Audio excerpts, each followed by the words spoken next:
All right, guys, so another really good solo drill that you guys can do at home, okay, is shadow wrestling. Shadow wrestling is by far probably one of the hardest and easiest things that you can do at the same time. Hardest because it's going to shoot your heart rate up through the roof, but easiest because you don't need anybody and the motions are pretty simple.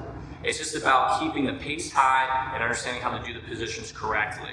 And so today we're going to go over some of the very basic kind of motions of shadow wrestling, some of the common things that you can be practicing and you should be practicing. Okay? And just to give you guys a rule of thumb, I typically will do maybe 2-minute rounds, 3 2-minute rounds of these to warm myself up or just to do for maintenance and work on my motion. Okay? So probably one of the first things we need to talk about is your stance. We haven't spent a lot of time on that yet, so stance is really important. Like we talked about before, whether you're leading with your left leg or your right leg, somewhere in your stance you want to make sure that you're crouching over, almost at a 90-degree angle, but not slouching, okay? So my elbows are always going to be in, okay? And notice how I'm almost at 90 degrees, but I'm not slouching over like this, or I'm not like this, or like this. I kind of want to round my back a little bit, still keeping my lower back straight, my glutes are engaged, my hips are forward, and my elbows are in. Whether I'm standing with my left leg forward or my right leg forward, it's not going to make a huge difference as long as I'm always aware that my feet are never too close or touching. And I would say too close is probably a foot or less. If your feet are a foot together or a foot apart or even less than that, you're going to be in trouble. Okay, so a wider stance is always good. And sometimes even a square stance is good depending on what you're doing. All right, so keep that stuff in mind as you're drilling. Now, remember what I talked about with your posture. It's very important that you're not up here, okay? Because you're exposing your hips. If you've got to come up to shake out because your legs are burning, it's okay to do this or do this, but you should never be here, all right? So, stance and motion is what we call. Elbows are in, they come out a little bit, no big deal, it's just not here. You should be able to move around in your stance, periodically shaking your arms out, touching the head, circling, level changing, moving. Notice that my footwork is very small. It's almost like a dance here. I might take one step, okay, or I might take 2 steps, or I might bounce on a step. I might go 1, 2, 1, 2, 1, 2, 1, 2.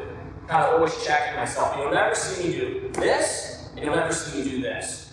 So as I'm moving, I can circle, I can step, I can stop. Elbows are in, level changing. I'm not here though. I'm not here. Okay? And I'm not here.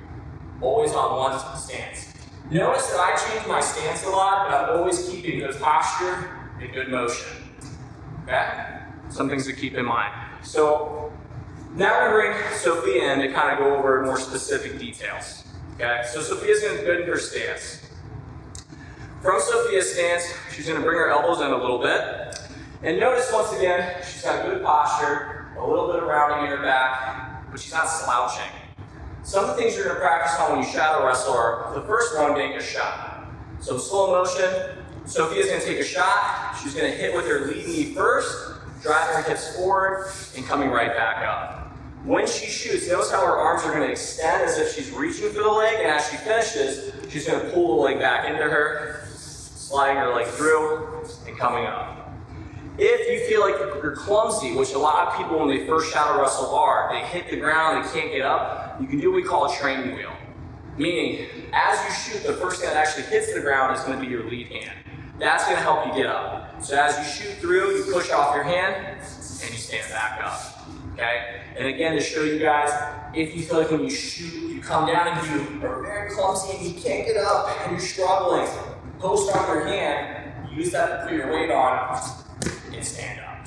Okay? That's better than trying to shoot incorrectly. Use the training wheel for now.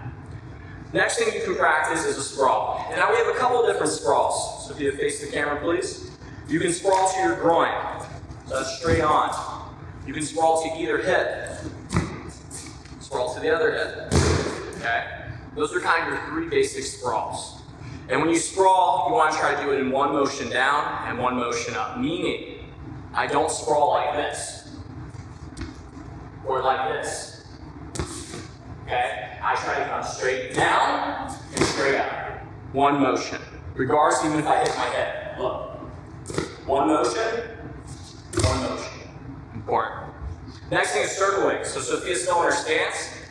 If I say circle or you're doing this on your own, circle. Sophia can do a 180 on her feet. So circle again on your feet. Or she can circle on her hands.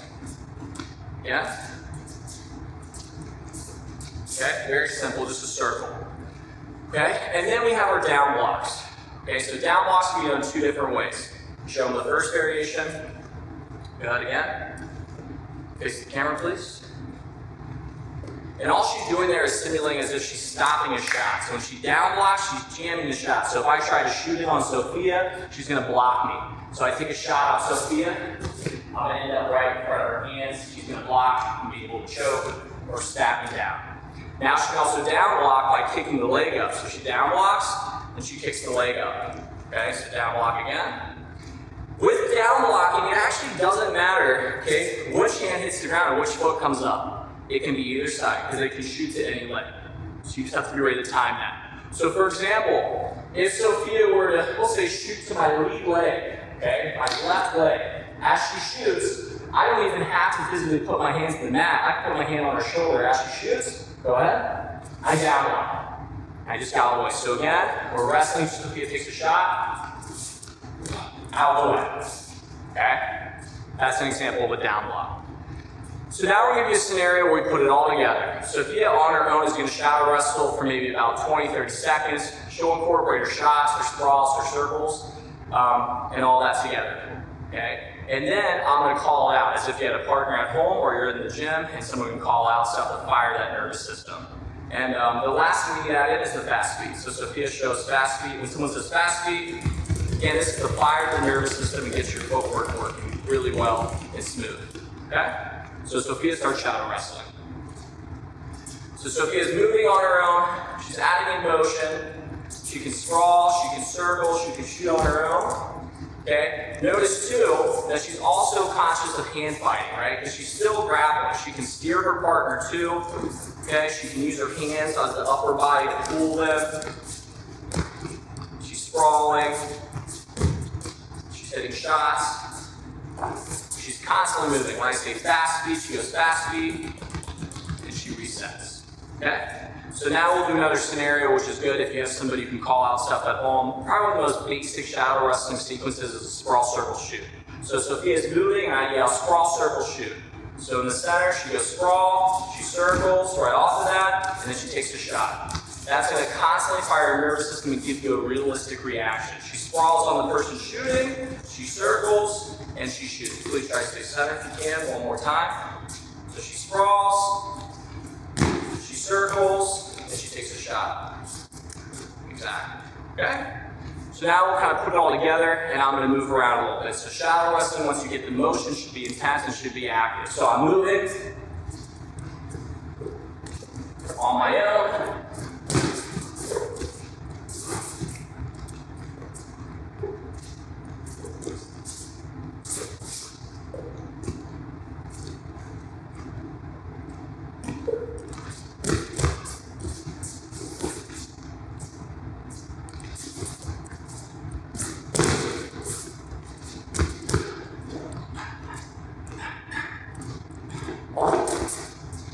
Okay? So shadow wrestling is tough, it should be very intense, and that is your shadow wrestling sequences and techniques you can use. Thanks.